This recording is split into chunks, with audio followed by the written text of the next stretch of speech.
আসসালামু আলাইকুম। এইচএসসি ২৭ ব্যাচকে নিয়ে কথা বলতেছি। এই সংখ্যাটার পিছনে শুধুমাত্র ২৭ ব্যাচ যে আছে তা না। সেই ২১ ব্যাচ, ২২, ২৩ ব্যাচ এদেরকে প্রাইভেট পড়ানো থেকে শুরু করে নিয়ে ২৪, ২৫, ২৬ দেন ২৭ এতগুলো ব্যাচকে একদম কাছে থেকে দেখার অভিজ্ঞতা আল্লাহ আমাকে দিছেন। তোমাদের দোয়াতে, তোমাদের সাপোর্টে আজকে আমরা এতদূর। এতগুলো এক্সপেরিয়েন্সকে যখন আমি জড়ো করি, শুধুমাত্র ১,০০,০০০ সাবস্ক্রাইবার যে আমি দেখি তা না। একটা বেশ বড় স্ট্যাটিস্টিক্স আমার চোখের সামনে একদম স্পষ্ট চলে আসে। সেটা নিয়েই আজকের এই ভিডিওটা।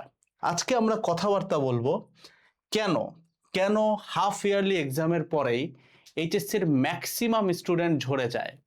তোমাকে আমি একদম চ্যালেঞ্জ করে বলতে পারি, তুমি ভিডিওটা যখনই দেখতেছো, তুমি যদি তোমার আশপাশে কলেজের সিনিয়র ভাই কিংবা এলাকার সিনিয়র ভাই কিংবা যাকে তোমার মনে হয়তো খুব মেরিটোরিয়াস স্টুডেন্ট ছিল, বাট তার এইচএসসি রেজাল্ট এবং অ্যাডমিশন রেজাল্ট স্যাটিসফ্যাক্টরি হয় নাই, তুমি যদি তাকে প্রশ্ন করো ভাই বাধাটা আসলে কোথায় ঘটছিল, নির্দ্বিধায় সে তোমাকে বলবে ফার্স্ট ইয়ারের মিড এক্সামের আগ পর্যন্ত মোটামুটি তাও যা ছিল ছিল। মেইন ধরাটা আমি ওই ফার্স্ট ইয়ার মিড এক্সামের পরপরই খাই, অ্যান্ড তারপরে আমার আর ঘুরে দাঁড়ানোর সুযোগ হয় না। ইভেন রানিং ব্যাচগুলো তুমি যদি চিন্তা করো, ২৭ ব্যাচ হিসেবে তুমি যদি ২৬ ব্যাচের ভাইদেরকে জিজ্ঞাসা করো, এদের মধ্যে একদম বিশাল একটা পার্সেন্টেজ আছে, প্রায় 90% স্টুডেন্ট তোমাকে বলবে যে তারা হাফ ইয়ারলির আগে যে ওই ভেক্টর ৩-৪টা চ্যাপ্টার মিলাই ঝিলাই যা পড়ছে, এরপরে হাফ ইয়ারলি এক্সামের পরে আর এক্সট্রা কোনো জিনিসপত্র তারা যে কি পড়ছে তাদের মাথায় এখন ঠিকঠাক মতো নাই। এই ঘটনাটা আসলে কেন ঘটে? জিনিসটা কিন্তু খুব ভয়াবহ। তুমি সিনিয়র ব্যাচতে চিন্তা করো, ২৬ ব্যাচের একটা ভাইয়া এখন যতটুকু নলেজ মাথায় নিয়ে রাখছে, ২৭ ব্যাচের একটা ছেলের মাথায় কিন্তু খুব কাছাকাছি নলেজ থাকে। মানে এই যে তার যে এক্সট্রা টাইম তাদের সেকেন্ড ইয়ার শেষের দিকে চলে গেছে, ২৬ ব্যাচ টেস্ট এক্সাম শেষ, ২৬-এর কথা বলতেছি, তাদের তো অনেক কিছু শেষ হয়ে যাওয়ার কথা না? বাট তাদের মধ্যেও ৯০% স্টুডেন্টকে তুমি দেখবা যে তার এখনো নলেজটা হাফ ইয়ারলিতে ঠেকে গেছে। নিজের সাথে একটু রিলেট করে দেখো তো, যখন তোমার পরে তোমার একটা জুনিয়র ব্যাচ আসবে ২৮ ব্যাচ, তুমি টেস্ট এক্সাম দিয়ে এইচএসসির দিকে বসতেছো, বাট তোমার তখনকার অবস্থা আর ওই তখন দাঁড়ায় ২৮ ব্যাচ যখন হাফ ইয়ারলিতে আসবে তখন তাদের অবস্থা একই থাকে। তুমি একদম এই গ্রাফটা দেখলে অবাক হয়ে যাবা। এবং এই ঘটনাটার পিছনে যে কেন ঝইরা পড়ে, এটার পিছনে এক্স্যাক্ট ১৭টা রিজন আছে। ১৭টা রিজন একদম বলতে পারো। আমার এই যে এতগুলো ব্যাচের কথা বললাম, ২১ থেকে ২৭ প্রায় ৭টা ব্যাচ হয়, এতগুলো ব্যাচের থেকে নিয়ে এক্সপেরিয়েন্স আমি আজকে তোমাদেরকে একদম খোলাসা করে দিব। এই ১৭টা পয়েন্ট যদি তোমার মধ্যে থাকে, যদি তোমার মধ্যে থাকে, ভুলগুলো যদি করে থাকো, হয় তুমি এখনই বুঝতেছো যে ভাই আমার কিন্তু মোটিভেশন নেমে গেছে, পড়ালেখার আগাইতেছে না, অথবা নেক্সট কিছু দিনের মধ্যেই তুমি দেখবা পড়ালেখার সম্পূর্ণ ফ্লো চলে গেছে। তো এখানে আজকে এই ভিডিওটাতে আমি এক্স্যাক্টলি, দেখো বোর্ডেও জায়গা হইতেছে না, ১৭টা রিজনের ব্যাখ্যা সলিউশন দিয়ে দিব। তুমি টাইম স্ট্যাম্প পাবা ভিডিওর নিচে, যেখানে যেখানে নিজের দেখা দরকার আছে সেটার সলিউশনটা জেনে রাখবা। বাংলাদেশের জাতীয় ইলেকশনের কারণে দেখা গেছে গিয়ে কি, এই হাফ ইয়ারলির পরে অনেক পোলাপানি দেখা যায় যে একটু বিচ্ছিন্নতা পায়, মানে দেখা যায় যে স্কুল কলেজ তো বন্ধ হয়ে যায়, তো পড়ালেখা থেকে একটু গ্যাপ তৈরি হয়। তো ভিডিওটা আমি তোমাদের প্রত্যেককে বলবো সেভ করে রাখো, কারণ যেন এই ভিডিওটা তোমাকে প্যানিকের হাত থেকে বাঁচাইতে পারে। অর্থাৎ ১২ তারিখের পরে যখন তুমি দেখবা যে সবকিছু নর্মাল হওয়া শুরু করতেছে, পড়ালেখার ক্ষেত্রে বলতেছি আমি, তুমি যেন কোনো ধুম করে প্যানিকের মধ্যে না পড়ো। দ্যাটস ভিডিওটা অবভিয়াসলি সেভ করে রাখবা। আর আরেকটা ব্যাপার, আমি এইটাও জানি যে ২৭ ব্যাচের অনেকেই আছে যে হাফ ইয়ারলি এক্সাম মেজরিটি কলেজে কিন্তু শেষ, যেখানে ধরো রানিং আছে বা যাই বলো না, কিন্তু তাদের একটা প্ল্যান ছিল যে আমি এখন ধুম করে একটা কামব্যাক দিব, খুব হিউজ লেভেলে পড়াশোনা করব, সেরা একটা পড়ালেখা হবে।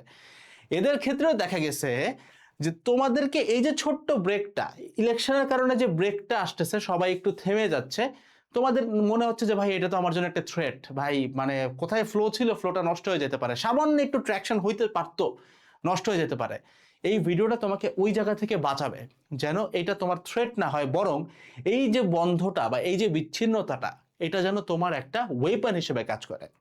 এবং ১,০০,০০০ সাবস্ক্রাইবারের ব্যাপারটা তোমাদেরকে আমি সবাই বললাম, মাত্র বললাম, আমি যখন ভিডিওটা রেকর্ড করতেছি আমাদের এই মুহূর্তে ফেসবুকে প্রায় ১.৫ লক্ষ স্টুডেন্ট আছে, ১.৫ লক্ষের বেশি, এবং ইউটিউবে ১ লক্ষ।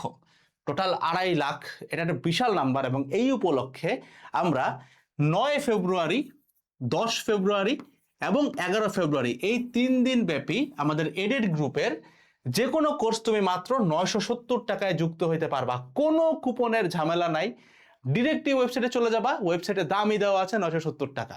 অর্থাৎ তোমাদের এই যে 27 ব্যাচের একাডেমিক টু অ্যাডমিশন, যে এই যে 27 ব্যাচ তোমরা যেটা দেখো, যে এই কোর্সে আমাদের যে কোনো প্ল্যাটফর্মের যে কোনো পুরাতন, রানিং এবং আপকামিং 27-এর জন্য যত কিছু আসবে সব কিছুর অ্যাক্সেস তুমি লিটারালি 970 টাকায় পাচ্ছ। অর্থাৎ একাডেমিক থেকে লাস্ট ডে অফ অ্যাডমিশন পর্যন্ত তোমাদেরকে ঘিরে আমাদের যত প্রকারের কার্যক্রম আসবে, পুরাতন ব্যাচের আর্কাইভগুলো সহ পুরাটার অ্যাক্সেস শুধুমাত্র এই যে কয়টা দিন বললাম, এই লিমিটেড টাইমে আমাদের এই সেলিব্রেশন, কিংবা বলতে পারো আমরা যে আল্লাহর কাছে অনেক বেশি কৃতজ্ঞ, সেটা তোমাদের সাথে আমরা ভাগ করে নিতে চাই। দ্যাটস ওয়াই কখনোই দেওয়ার সুযোগ হয় না যে একটা academic two admission physics, chemistry, ম্যাথের সব কিছু জাস্ট 970 টাকায় তোমরা যুক্ত হইতে পারবা।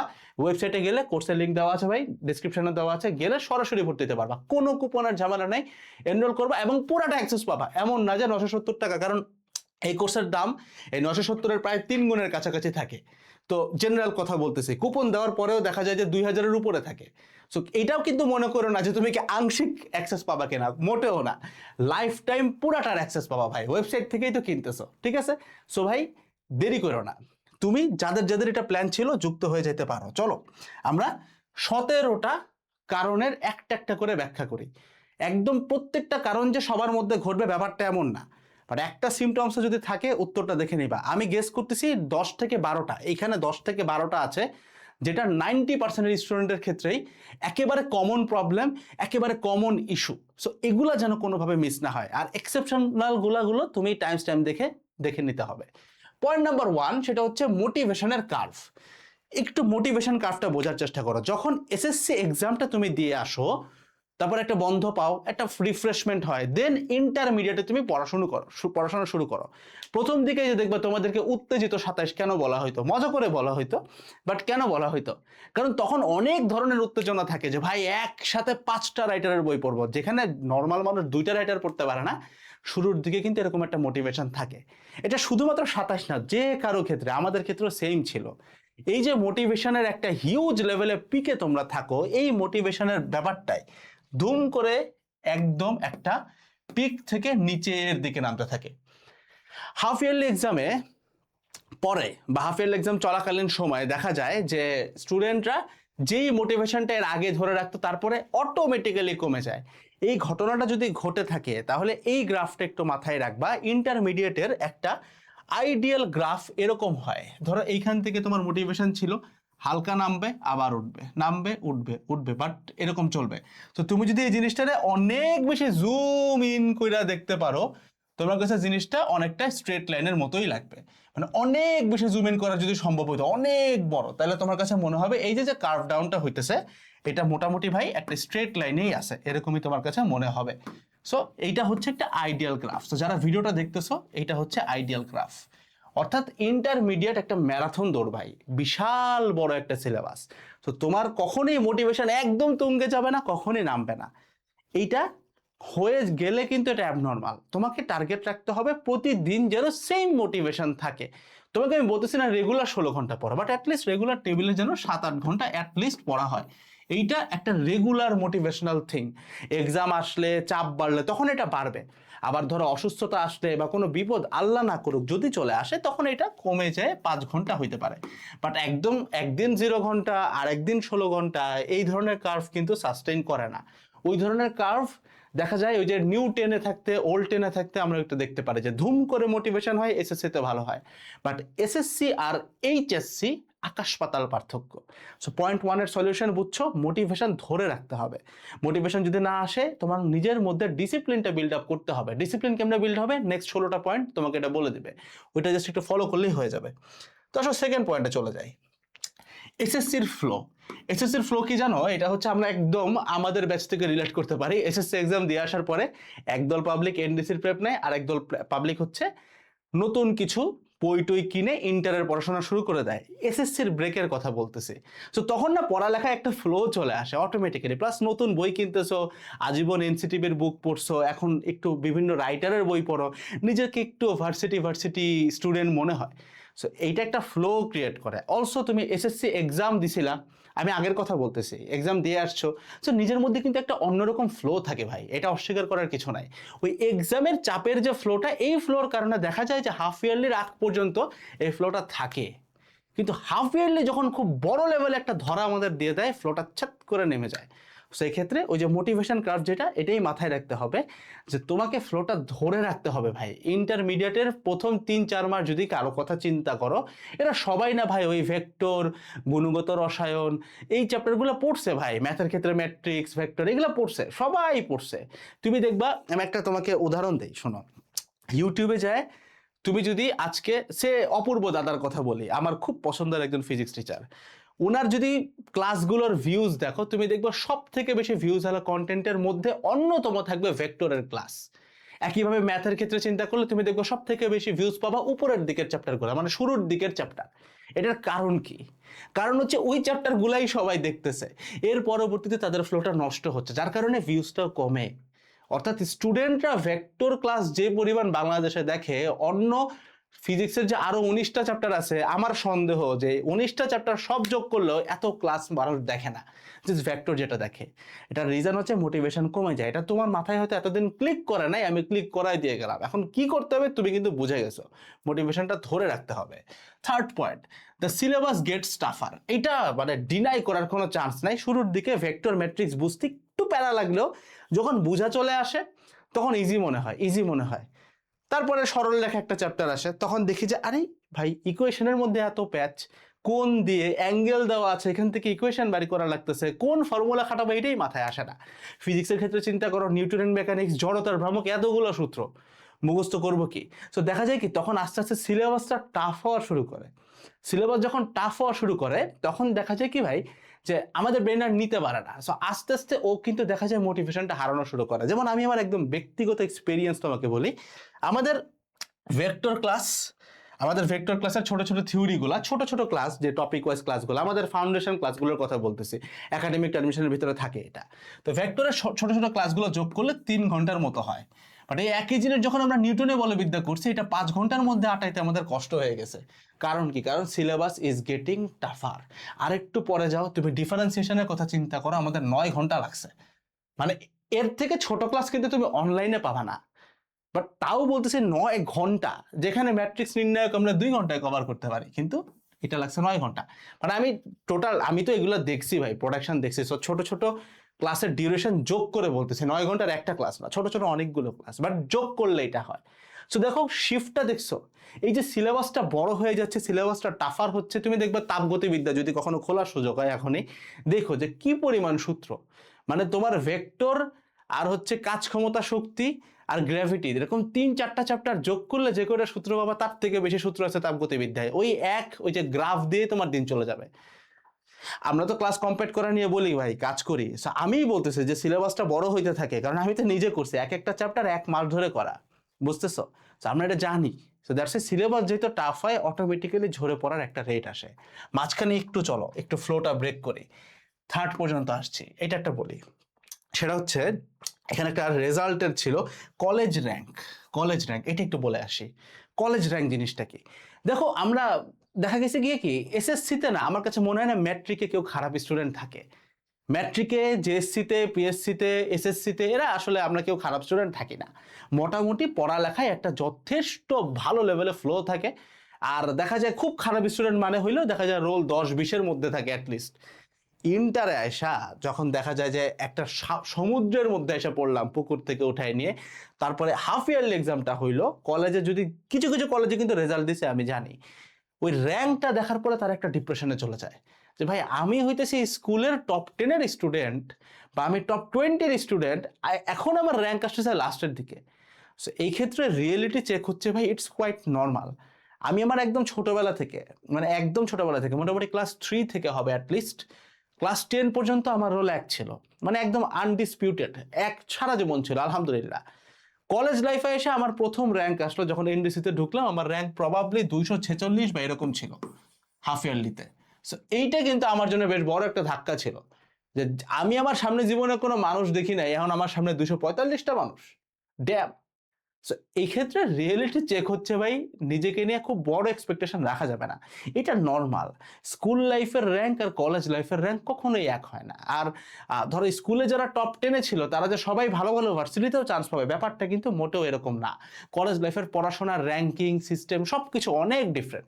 সো এখানে আশাহত হওয়া যাবে না, যারই যা ঘটছে না কেন, you have still a lot of time. বিশ্বাস করো, এর থেকে অনেক ভালো রেজাল্ট কিন্তু আমার অনেক ফ্রেন্ডরা কামব্যাক দিয়ে করছে, আমারও র্যাঙ্ক লাস্টের দিকে টপ 100-এও ঢুকছে এনটিসিতে। So it was always possible. তোমার হাতেও যথেষ্ট টাইম আছে। দ্যাটস ওয়াই কলেজ র্যাঙ্ক, কলেজের রেজাল্ট কি হয়েছে ভাই, এটা নিয়ে মাথা ব্যথা কইরই না ভাই, এটা একদমই ম্যাটার করে না, একদমই ম্যাটার করে না, ঠিক আছে? হাফ ইয়ারলি রেজাল্ট ভাই মানুষ মনেও রাখে না, আমি এটা যে দেখছিলাম একদিন, দ্যাটস ওয়াই মনে আছে, এটা কেউ মনেই রাখে না ভাই, বুঝতে পারছো? এবার আসো ফোর্থ, সিনিয়র ব্যাচ রেজাল্ট। এইটা রিলেট করতে পারবা বস। একটু দেখো, সিনিয়র ব্যাচ রেজাল্ট বলতে গিয়ে কি, 25 ব্যাচের এইচএসসি রেজাল্ট দিছিল না, এইচএসসি 25, লিখে বলি, এইচএসসি 25, 26 বলতেছে না, 25। তো 25-এর রেজাল্ট দিছে, কি রেজাল্ট দিছে দেখো, অ্যাডমিশনের রেজাল্ট দিয়ে দিছে, বুয়েট দিছে, ঢাবি দিছে, মেডিকেল দিছে, অর্থাৎ স্বপ্নের যে ভার্সিটিগুলো থাকে না, মেজরিটি রেজাল্ট কিন্তু দিয়ে দিছে। এই রেজাল্টে একটা কাহিনী আছে। কাহিনী কি, সবসময় এক ব্যাচ ডিফারেন্স পাবা আর কি। যেমন আমি যখন 20 ব্যাচ ছিলাম, আমি 18 ব্যাচের রেজাল্টটা পাইছিলাম, অ্যাডমিশন রেজাল্ট। সো এই রেজাল্টের পরে হয় কি, তুমি যাকে ভাবছিলা যে এ তো ভাই বুয়েটের টপ 10-এ যাবে, এর নাম বুয়েটের ওয়েটিং লিস্টেও নাই। মানে তোমার এক সিনিয়র ভাইয়ের কথা বলতেছে, সেই 25 ব্যাচের, দূর আত্মীয় হইতে পারে, এলাকার সিনিয়র ভাই হইতে পারে, এলাকার সিনিয়র ভাইরা তো বন্ধুর মতো হয়ে যায় অনেকটা। তো এরকম লোকদের র্যাঙ্ক তুমি যখন দেখো যে এগুলার কোনোটাতেই জায়গা মতো যায় নাই, কিন্তু তুমি সবসময় জানতা যে এর মতো স্টুডেন্টই হয় না, বাসায় আব্বা আম্মা উঠতে বসতে এদের কথা বলতো, এখন এরাই পায় নাই, তখন তোমাকে একে তো আঙ্কেল আন্টি বলতেছে, আমাকেও বলছিল যে ওই যদি না পায় তুই কেমনে পারবি, তুই পড়িস না কেন, এই যে একটা প্রেশার যে এ পায় নাই, আবার নিজের ভিতরেও কিন্তু একটা ভয় চলে আসে যে ভাই একে আমি আজীবন মনে করলাম আমার পড়ালেখার আইডল, এই লোক যদি ভাই বুয়েটের ওয়েটিং এ না আসে আমি কি করব ভাই। এই যে ভয়টা আসে, এই ভয়টা অনেক বেশি আমাদেরকে ডিস্ট্রয় করে, অর্থাৎ হাফ ইয়ারলির পরের পুরো মোটিভেশনটাকে একদম গ্রাস করে ফেলায় এই ভয়টা। সেক্ষেত্রে ভয় পাওয়া যাবে না। একটা জিনিস মাথায় রাখবা, অ্যাডমিশন টেস্টের লাক অনেক বড় একটা ব্যাপার, যেটাকে আমার ধর্মে বলা হয় তাকদীর। এটার অনেক বেশি ইনফ্লুয়েন্স আছে, এখানে যা আছে তাই হবে, এবং যা হচ্ছে সেটা তোমার ভালোর জন্যই হচ্ছে। সো কোনো একটা ভাইয়া চান্স পায় না তার মানে এই না যে তার জীবন থেমে গেছে। এক, দুই, খুব ভালো স্টুডেন্ট বাট তার এক্সামটা হয়েছে মাত্র বুয়েটে 3 ঘন্টা, সো 3 ঘন্টা দিয়ে তাকে জাজ করা হচ্ছে। সো যে কোনো কিছু ঘটতে পারে। সো একজন স্টুডেন্ট চান্স পায় না মানে তুমি পাবা না, ব্যাপারটা এমন না। আমি দেখছি যে আমার এলাকাতে একদম ধরো একদম মানে একদম ধামাকা টাইপের একটা স্টুডেন্ট, আমি নাম বললে চিনে যাবে অনেকেই, মানে এলাকাতে যারা দেখে আমাকে, তাই আমি নামটা মেনশন করতেছি না, ভাইকে আমি অনেক শ্রদ্ধা করি। ওনার কথা আমরা সারা জীবন শুনছি যে আমার সিনিয়র ব্যাচ এই লোকটার মতো আমি হইতে চাই, ভাবতাম। উনার কিন্তু বুয়েটের ওয়েটিংয়েও আসে নাই, ঢাবিতেও আসে নাই, মেডিকেলেও আসে নাই, তারপরে উনি যথেষ্ট ভালো আছেন, খারাপ নাই, যথেষ্ট ভালো আছেন আলহামদুলিল্লাহ। তবে ওনার রেজাল্টটা কিন্তু আমাদের এলাকার মধ্যে একটা শকিং পার্ট ছিল। ইভেন এলাকার মধ্যে গড়ে ওঠা বিভিন্ন কোচিং সেন্টার থেকে শুরু করে কলেজের টিচাররা, মানে এলাকার কলেজের কথা বলতেছে, অনেকেই বলছে যে এই ছেলেটা পায় নাই, তোমরা কেমনে পারবা। সেই ভয় পাওয়া যাবে না, কারণ উনি পায় নাই কিন্তু আল্লাহ কিন্তু আমার কপালে আবার ঠিকই বুয়েট রাখছেন। দিন শেষে তাকদিরে তোমার ভালোটাই আছে ভাই, তুমি পাইলে তোমারই ভালো, না পাইলেও সেটাও ভালো, এত টেনশনের কিছু নাই। সিনিয়র ভাইয়ের কি হয়েছে এটা নিয়ে এত ভয় পাওয়ার কি আছে, তার তাকদিরে ছিল না, তোমাকে সর্বোচ্চটা দিতে হবে যেন তাকদিরে সেরাটা তুমি পাও। সিম্পল সিম্পল ক্যালকুলেশন এটা। ফিফথে আসো, আননেসেসারি ভ্যাকেশন। তো জেনারেলি হয় কি, ছোটবেলা থেকে একটা খুব সুন্দর ট্রেন্ডে আমরা বড় হয়েছি, এটা আমি সাপোর্ট করি। আমার ছোট ভাই বোন এদেরকে আমি বলবো যে তোমরা এটা করো, সমস্যা নাই, কিন্তু ইন্টারে আসলে একটু মাথাটা ঝাড়া দিতে হবে। ঝাড়াটা কি, এসএসসিতে আমি ছোট থেকে আসি, পিএসসি, জেএসসি, এসএসসি, এরকম টাইমে দেখা যেত গিয়ে কি প্রত্যেকটা কলেজের প্রত্যেকটা স্কুলের এক্সামের পরে আমরা একটা বন্ধ নিতাম। এটা খুব নর্মাল একটা ট্রেডিশন। আমরা গ্রামে গেছি ভাই, তখন খেজুরের রস খাইতাম, এই বাদুরের ঝামেলা তখন ছিল না, তো খুব খাইছি, এখন মনে পড়ে যে যায় খেজুরের রস খাইতেছে মুড়ি দিয়ে, তো মজাটাই আলাদা ছিল। এই বন্ধগুলা এই সময়টাতে মানায়। তোমার কষ্ট লাগবে, আমি জানি খারাপ লাগবে, আমারও খারাপ লাগছিল, বাট তোমাকে সত্যটা বলি, ইন্টার লাইফে বন্ধ বলে আসলে কিছু এক্সিস্ট করে না। ইভেন এইচএসসির পরে তো বন্ধ নেওয়া বলতে পারো হারাম তোমার জন্য, মানে কোথাওই না। হাফ ইয়ারলির পরেও বন্ধ হবে না, ইয়ার ফাইনালের পরেও হবে না, টেস্টের পরেও হবে না, এইচএসসির পরেও হবে না, অ্যাডমিশনের পরে তুমি 2টা মাস 3টা মাস বন্ধ কাটাইতে পারলেও পারতে পারো। এই বাস্তবতাটা অ্যাজ আ এইচএসসি স্টুডেন্ট ছেলে মেয়ে প্রত্যেককেই মেনে নিতে হবে। অর্থাৎ ছোটবেলায় যে বন্ধ পাইছেন বস, এখন সেই বন্ধ নেওয়া যাবে না। যাই হোক না কেন, সেটা ইলেকশন আসুক, সেটা হাফ ইয়ারলি এক্সাম শেষ হয়ে আসুক, সেটা কলেজ অফিসিয়ালি বন্ধ দেখ, যাই দেখ না কেন, তুমি কখনোই 100% বন্ধ নিতে পারবা না। বন্ধ নেওয়া সম্ভব, রেগুলারলি তুমি হয়তো 10 ঘন্টা পড়ছো, এখন অ্যাটলিস্ট 4 ঘন্টা পড়তে হবে। এইটাই বন্ধ, এইটাই বন্ধ বস। এই রিয়েলিটি যত আগে মানবা, এই রিয়েলিটি যত আগে মানবা, তোমার ঝরে পড়ার চান্স তত তত তত কমবে। সো এটা মাথায় রাখো বস, ইন্টারে কোনো বন্ধ হয় না, অ্যাডমিশনে কোনো বন্ধ হয় না। এটা আমার বলতে গেলে আমারও শিউরে হয়ে উঠতেছে যে সেই যে ম্যাট্রিকের পরে 1-2 মাস বন্ধ পাইছিলাম, এরপরে আমি আমার লাইফে এখন পর্যন্ত ঠিকমতো বন্ধ পাই না। ওই যে একটু গ্রামের বাড়ি গেছি, ওইখানেও হাজার খানেক কাজ, সো বন্ধ কিন্তু পাই নাই। এটা জীবনের বাস্তবতা man. You're a grown up man or a grown up women. So তোমার হাতে এখন এই বন্ধটা আর মানায় না, ইউ ডোন্ট ডিজার্ভ ইট। এই পরিশ্রম, কষ্ট, স্ট্রাগল, এইটাই মজা, এইটাই মজা, এইটাই নেশা, এইটাই করতে হবে। এটা মাথায় রাখো, এখন আর ওরকম কোনো বন্ধ তুমি পাবা না। 6th আসো, চেঞ্জিং ফাইনাল গোলস। তো হয় কি, এই যে এইটার সাথে যে এইটা রিলেটেড, সেটা হচ্ছে যে রেজাল্ট, সিনিয়র ব্যাচের রেজাল্ট। সিনিয়র ব্যাচের রেজাল্ট দিছে, ভাইয়া বুয়েটে চান্স পাওয়ার কথা ছিল, ভাইয়া তো বুয়েটে চান্স পায় নাই। তাহলে আমার মনে হয় এখন বুয়েট বাদ দিয়ে ইঞ্জিনিয়ারিং মেইন টার্গেট ছিল, এখন আমার ভার্সিটি প্রেপ নেওয়া উচিত। দেখো, কেউ যদি শুরু থেকে ভার্সিটির প্রেপ নেয়, আমি তারে ভাই কনগ্রাচুলেট করি যে ভাই আলহামদুলিল্লাহ, যাও না, সমস্যা কি, এক একজনের এক একটা গোল থাকতেই পারে। কিন্তু যেই ছেলেটার টার্গেট ছিল ভার্সিটি, ধরো সে কোনো একটা সিনিয়র ভাইয়ের রেজাল্ট দেখে এখন ইঞ্জিনিয়ারিং এ সুইচ করলো, টার্গেট ছিল ইঞ্জিনিয়ারিং, কোন একটা সিনিয়র ভাইয়ের রেজাল্ট দেখে ভার্সিটিতে সুইচ করলো, মেডিকেলের ক্ষেত্রে সেম। এই ঘটনাগুলা ঘটানো যাবে না। নিজে যখন ফিল করতে পারতেছো, যে বুঝতেছো না ভাই আমাকে এটা হবে না, বা আমি এটা চাই না লাইফ থেকে, তখন চেঞ্জ করো গোল। জাস্ট বিকজ কেউ একজন পায় নাই, যার পাওয়ার কথা হয়তো ছিল, কে বলছে পাইতো? তুমি বলছো, আমি বলছি, আমাদের কথায় দুনিয়া চলে, কে তাকদিরে লেখেন? আল্লাহ। তাহলে আমরা তো কখনো, আমাদের তো ম্যাটার করে না। সো দ্যাটস ওয়াই কে পাইলো কে পাইলো না, এইটা দিয়ে নিজের গোল চেঞ্জ করা যাবে না। কেউ পারা নাই মানে এই না যে তুমি পারবা না, আবার কেউ পারছেই মানে এই না যে তুমিও পারবা। ডিফারেন্স আছে, এই জায়গাটা বুঝতে হবে বস, ঠিক আছে? সো হুদুম করে ফাইনাল গোল চেঞ্জ করা যাবে না। এটা গোল চেঞ্জ করলে হয় কি, আবার 0 থেকে পড়তে ইচ্ছা করে, তখনই বিপদটা হয়। 7th আসো, রিলেশনশিপ। রিলেশনশিপটা কি ভাই? আমার লাইফে আমি যতগুলা বাচ্চার কাছাকাছি গেছি ইন্টারমিডিয়েট পড়ুয়া, তাদের মেজরিটির লাইফে পাখনা গজাইছে এবং নষ্ট হয়েছে ভাই হাফ ইয়ারলির আশপাশে।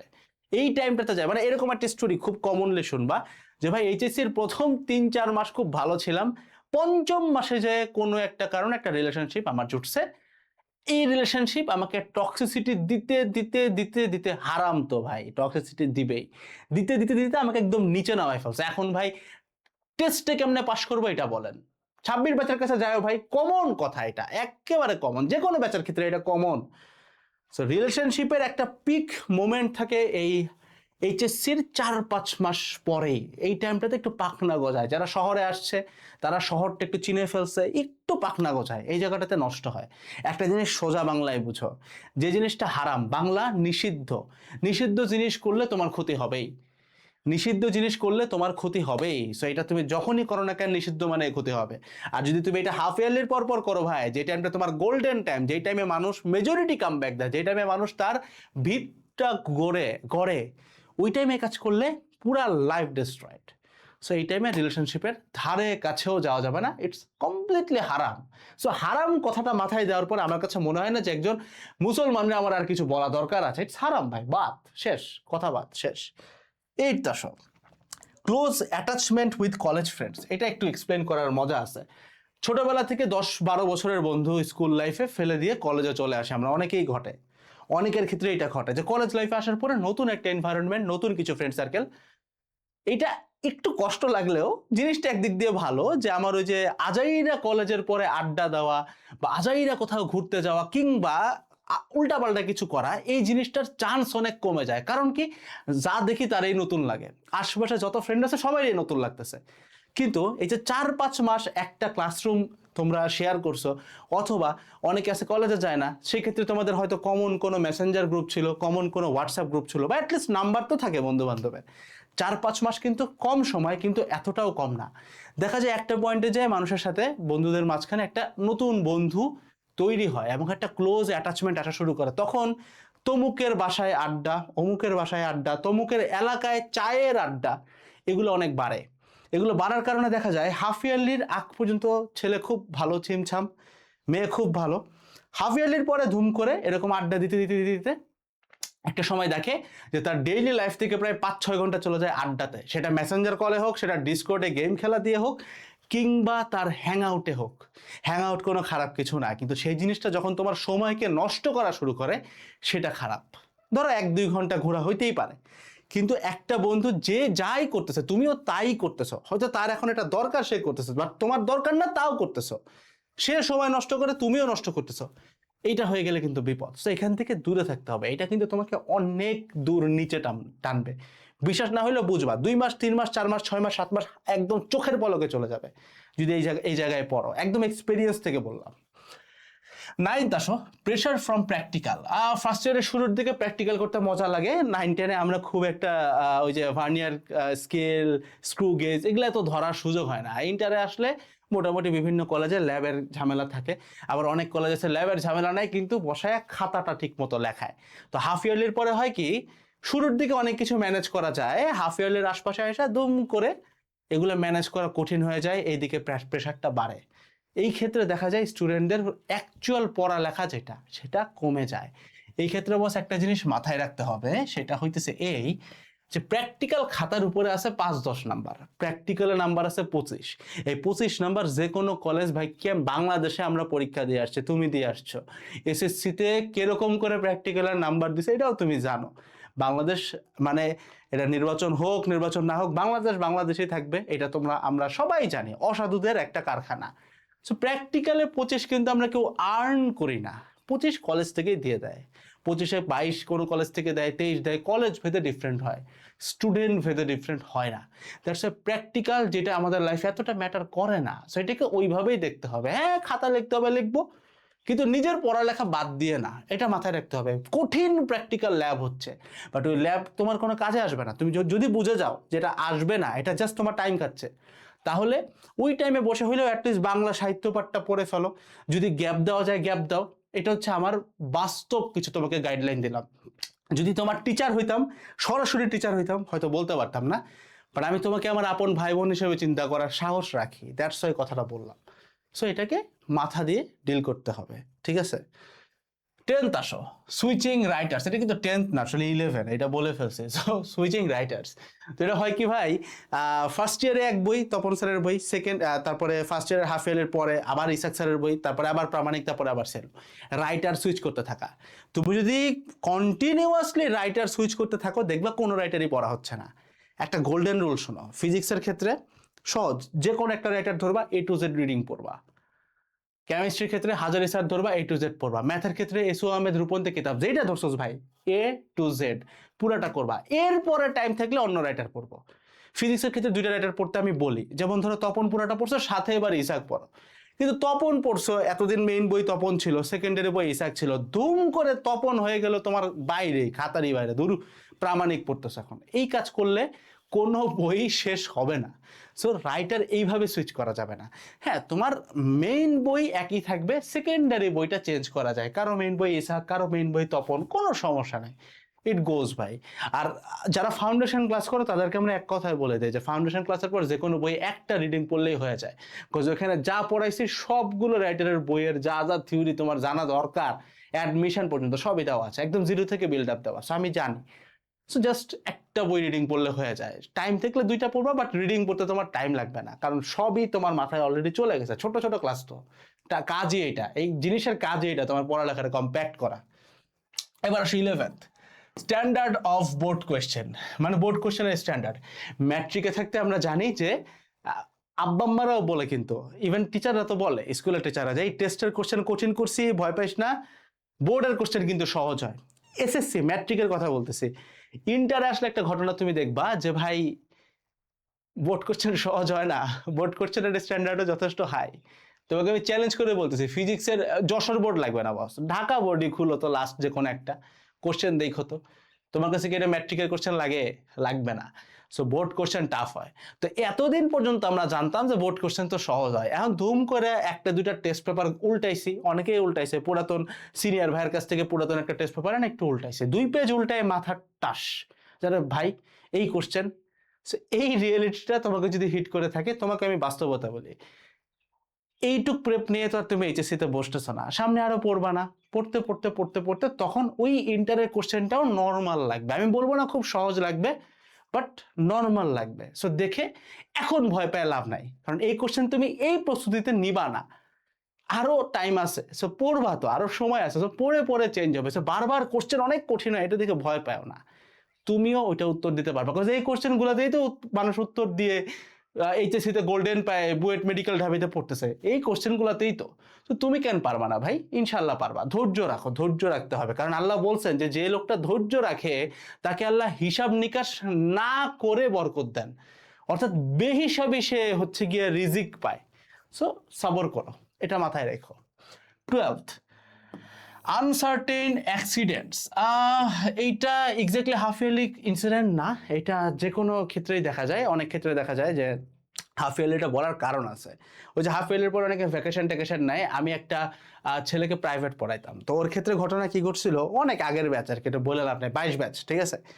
তো আর কি, যে অটো থাকে না, অটো, ওই যে অটো রিক্সাগুলো থাকে না, ব্যাটারি বলি আমরা, টেসলা বলি, তো ওইটার সামনে দেখবে দুইজন বসায়, একটু বড় করে যেগুলো থাকে, তো দুজনের মধ্যে একজনও ছিল নানাবাড়ি ঘুরতে গেছে, তো যাওয়ার সময় পা কিন্তু একটা বাইরের দিকে থাকে, ছেলে মানুষ যারা বুঝতে পারবা, একটা পা বাইরের দিকে থাকে, তো আর একটা অটো এসে পাটাকে দিয়ে একদম উল্টায় দিছে, শেষ। এই অ্যাক্সিডেন্ট তার লাইফ থেকে 7-8 মাস 1 বছর কেড়ে নিছে। যেই ছেলেটা আমি নিজের হাতে পড়াইছি, আমি জানি যে ওর ক্যালিবার কি ছিল, ও কিন্তু ওর মিনিমামটাও দিতে পারে নাই। সো এই যে অ্যাক্সিডেন্ট থেকে অনেক সাবধান থাকতে হবে, কপাল বলে একটা ব্যাপার আছে তো ভাই।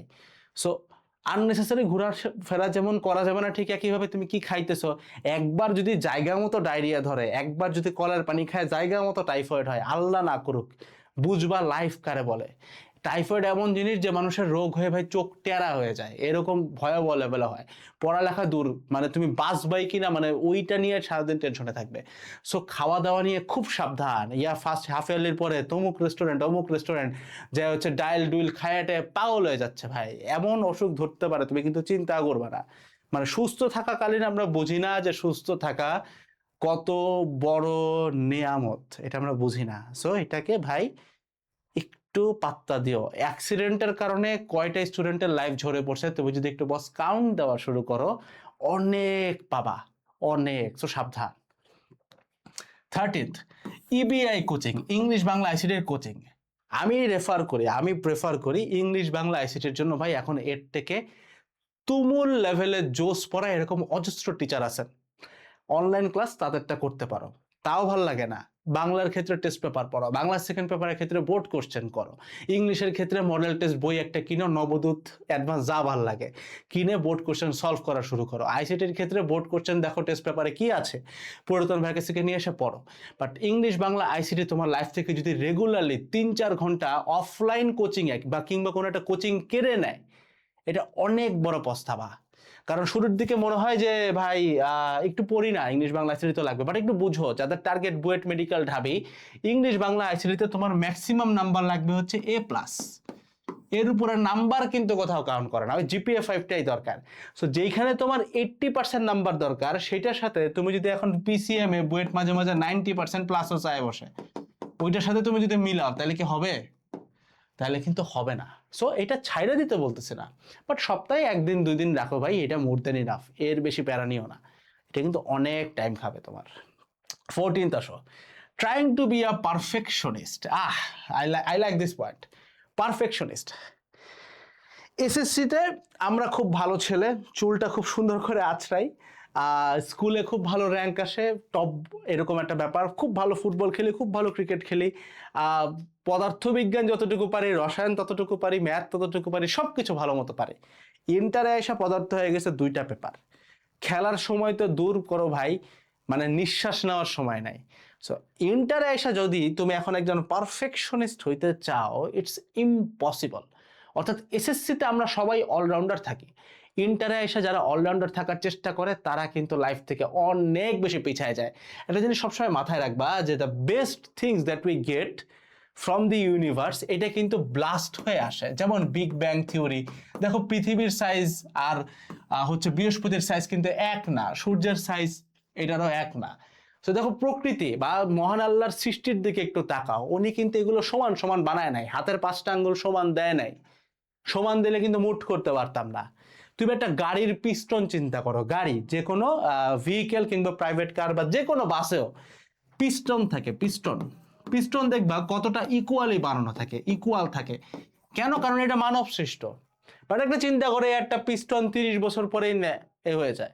বাট একটা মানুষের জীবন, হার্ট, হৃৎপিণ্ড, এই হৃৎপিণ্ড কয়দিন ইয়া করে দেখো তো। মানে এমন মানুষও আছে যাদেরকে তুমি দেখবা 110 থেকে 120 বছর বাঁচে। এখন একটা হৃৎপিণ্ডের স্ট্রাকচার চিন্তা করো তো, হৃৎপিণ্ডের আশপাশে যতগুলো রগ আছে, আর্টারি আছে, যা আছে, এটা চিন্তা করো তো কতটা অগোছালো লাগে না দেখতে, বিচ্ছিন্ন এরকম একটা। বাট ওটা বিচ্ছিন্ন হলেও ভিতরে রিদম আছে। এবং ওই জিনিস এমন যে এটা একটা এতটা ইকুয়ালি পিস্টন বানাইছে গাড়িতে, সেটা 30 বছর পরেই কালো ধোঁয়া বাইর করে, 20 বছরেই টিকে না। একটা মানুষ দিব্যে 100 বছর বাইচা ফেলায়, 70 বছর তো অ্যাটলিস্ট বাইচে যায়, অনেকেই বাঁচে আল্লাহ হায়াত দিলে। তাহলে সো তোমাকে পারফেকশনিস্ট হইতে হবে না, রিয়েল ওয়ার্ল্ডের কোনো কিছু পারফেকশন না। ভুল হবে, ফিজিক্স কম পড়ো, ইটস ওকে, কেমিস্ট্রি কম পড়ো, ইটস ওকে, ট্রাই করে ইমপ্রুভ করার। বাট মাথায় নিজেকে ব্রেইনে প্রেশার দিও না যে ভাই আমার সব কিছু ইকুয়ালি পারতে হবে, এটা সম্ভব না। তাহলে একজন শুধু ইঞ্জিনিয়ার হইতো না, একজন শুধু ডাক্তার হইতো না, দুইজনই দুইটা পারতো। কখনো দেখছো কোনো ইঞ্জিনিয়ার ডাক্তার হয়েছে, কোনো ডাক্তার ইঞ্জিনিয়ার হয়েছে? হয় না, মাঝখানে ভাগ আছে। So you can't be a perfectionist, you can't be an allrounder. এই জিনিসটাকে ইজিলি ধরো, টেক ইট ইজি, তাহলে দেখবা যে ওই ঝরে পড়ার চান্সটা কমে যাচ্ছে, মোটিভেশনটা থাকবে নিজের ভিতরে। এইটা বলে ফেলছে, রাইট? কলেজ র্যাঙ্ক নিয়ে বলে ফেলছে। 16 হচ্ছে পলিটিক্যাল ডেলেমা। এটা একটুখানি বললেই হবে। সেটা হচ্ছে আমি দেখছি যে আমার এনডিসিতে থাকাকালীনই দেখছি যে ইন্টারের মোটামুটি হাফ ইয়ারলি এক্সামটা দিল, এরপরে বিভিন্ন পলিটিক্যাল ভাই ব্রাদার আসলো। কলেজেরই আমারই বন্ধু, 2 দিন আগে ধরো ভাজা মাছ উল্টায় খাইতে পারতো না, এখন সে পলিটিক্যাল ভাইয়ের সাথে দিনরাত ঘুরে তাকে পলিটিক্সে পায়ে বসছে। এই লোকগুলা কিন্তু উইঠাও দাঁড়াইতে পারে না, ওইদিকে পলিটিক্সও তারা ফেভার করবে না, কারণ পলিটিক্স জায়গাটাই তো নোংরা। আবার অন দ্য আদার হ্যান্ড তার একাডেমিক লাইফ পুরো ডিস্ট্রয়েড হয়ে যায়। সো ওই যে তমুক ভাইরে চিনোস, অমুক ভাই আমার, এই কোনো ভাই তোমার না। ক্যারিয়ার ঠিক না থাকলে কোনো ভাই তোমার না, ওই 6 মাস তোমাকে জাস্ট খাটাচ্ছে। সেটা মাথায় রাখো। কলেজকে টার্গেট করেও কিন্তু অনেক ধরনের পলিটিক্স হয়, ভার্সিটিতে তো হয়ই, কলেজকে নিয়েও নোংরা পলিটিক্স আছে। সো আশপাশে যদি এরকম টের পাও, এদিকে যাইও না। পলিটিক্স করে লাইফ থেকে 7-8 মাস, 1 বছর একটা এইচএসসি রেস্টুরেন্টে চলে গেছে, আমি খুব কাছ থেকে দেখছি। ওরা টাইনাও বাইর করা যায় না, কারণ ওই পলিটিক্যাল পার্টি করার সময়, একটা ভাইয়ের সাথে চলার সময় যাদেরকে ও যায় মানে ক্ষতি করে আসছে, এখন ওরা ওকে ছাড়ে না। সো এটার সিস্টেমটা হচ্ছে এরকম যে রক্তের দাগ শুকায় না। সো একবার পা মারাইলে বাইর হইতে কিন্তু খবর হয়ে যাবে। 17th বলতে পারো যে মোস্ট এক্সক্লুসিভ পয়েন্ট, সেটা হচ্ছে এক্সেসিভ ক্লাবিং। সেটা হচ্ছে দেখো ভাই, একদম কান খোলা করে শোনো, তোমার যদি অ্যাডমিশনের পরে দেশের বাইরে যাওয়ার সক্ষমতা থাকে, ধরো ইউকে, ইউএসএ, অস্ট্রেলিয়া, যেখানে ধরো 100% স্কলারশিপ দিলেও তোমার ওইখানে ভাই ওই থাকার জন্য লিভিং কস্ট নেওয়া লাগবে, এবং এই টাকা তোমার ফ্যামিলি দিতে পারবে। লিভিং কস্ট কিন্তু অনেক হাই, ওইখানকার হিসাব টাকাতে না, জিবিপি পাউন্ডে হয়, ডলারে হয়, অনেক খরচ ভাই। একটা ফ্ল্যাটের দাম বাংলাদেশে কেনার কথা বলতেছে না, 2 রুমের বা 1 রুমের একটা স্টুডিও অ্যাপার্টমেন্টে থাকবা, বাংলাদেশি টাকায় মাসে 4 লাখ টাকা, 4 লাখ ভাই। এই টাকা দেওয়ার যদি সামর্থ্য না থাকে, তাহলে তুমি কিন্তু দেশের বাইরে যাইতে পারবা না। ইভেন যত যাই ওইবার দেখ, স্কলারশিপ দেখ, যাই বলে তোমাকে নেক না কেন, দেশের বাইরে গেছো, এইবার বুঝবা যে বাপের টাকা থাকা কতটা জরুরি, চলতেই পারবা না। আমি একদম নিজের বাস্তবতা এবং বাস্তব এক্সপিরিয়েন্স থেকে বলতেছি, আমার কাজিনদেরকে আমি দেখছি এরকম ঘটনা। তো এই যে ক্লাব, ক্লাব তুমি তখন করবা যখন তোমার মাথায় আছে যে ভাই আমি দেশের বাইরে যাব কিনা। বাট যদি তুমি বুঝো যে তোমার বাস্তবতা এই দেশের নোংরা এই স্ট্রাকচারই হবে, তোমাকে বুয়েট মেডিকেল ঢাবি দিয়েই বাইরে দিতে হবে, তাইলে ভাই ক্লাবিং করো। কিন্তু একেবারে ক্লাব একসাথে 20টা 10টা 5টা এটা করো না। করো একটা ক্লাব করো, একটু ইংলিশ শেখায়, একটু ইংলিশ শিখো, কয়েকটা সায়েন্সের এক্সপেরিমেন্ট দেখায়, দেখো একটু মানে একটু এন্টারটেনমেন্টও হয়ে যাবে। কিন্তু 10-12টা ক্লাব করতে হবে, ক্লাবের মধ্যে আমাকে এই র্যাঙ্কে যাইতে হবে, র্যাঙ্ক আইসা পড়লে আলহামদুলিল্লাহ, বাট ওটার জন্য পাগল হয়ে যাও না। কারণ এই ক্লাবিং শুধুমাত্র তোমাকে দেখবে যখন তুমি দেশের বাইরে যাবা এবং রিকমেন্ডেশন লেটার খুঁজবা। বুয়েটও তোমার এই ক্লাবিং বুঝবেই না, মেডিকেল তো বুঝবেই না, ঢাবিও বুঝবে না। ভার্সিটি লাইফে ক্লাব করতে মন চাইলে তখন ক্লাব করো, ওইটা তোমার ক্যারিয়ারে অনেক ইম্প্যাক্ট রাখতে পারে, কিন্তু তার আগে না বস। তো এই ছিল 17টা পয়েন্ট আমার। মানে এখানে আমি যদি বুঝাতে পারতাম, এই বোর্ডের একটা হিট আছে, লাইটের একটা হিট আছে, এদিকে ক্যামেরায় তাকাইতেছি, আশেপাশে লাইটিং, একদম মাথা মনে হেফাজত একটা অবস্থা হয়ে গেছে। বাট এই 17টা পয়েন্ট আমি তোমাকে বলছি সো দ্যাট তুমি ভাই ওই ভুলটা না করো, যেটা আমি আমার অনেক পছন্দের স্টুডেন্টকে খুব কাছ থেকে করতে দেখছি। So give it your best shot, man. And again saying thank you so much. Jazakallahu khairan for this 100K subscribers on YouTube. তোমাদের প্রতি আমি অনেক অনেক অনেক বেশি কৃতজ্ঞ। তবে একটা জিনিস একটু মেনশন করে রাখি, যারা ভিডিওটা এই পর্যন্ত দেখছো তাদের জন্য স্পেশাল একটা লাইন, সেটা হচ্ছে এটা না, কোর্স 970 টাকায় পাবা এটা তোমরা জানো। সকাল থেকে অনেক স্টুডেন্ট যুক্ত হয়েছে, কারণ এত বড় অফার এডেড গ্রুপের পক্ষে কখনো দেওয়া পসিবল হয় না, কারণ আমরা যে পরিমাণ সার্ভিস একটা জায়গায় দেই, এর মধ্যে আবার উইকলি মেন্টরিং সেশন কিন্তু আছে, যেগুলো আমি নিজে হোল্ড করি লাইফ টাইম। বুঝো, এই 970 টাকার মধ্যেই তুমি এই যে একাডেমিক অ্যাডমিশনে ঢুকলেই বা 26,000 আছে তারাও কিন্তু পায় এগুলা। যেটা বলতে চাই সেটা হচ্ছে ভাই দেখো, আমি তোমাদেরকে অনেকবার শেয়ার করছি যে আমাদের চ্যানেল কিন্তু মনিটাইজড না।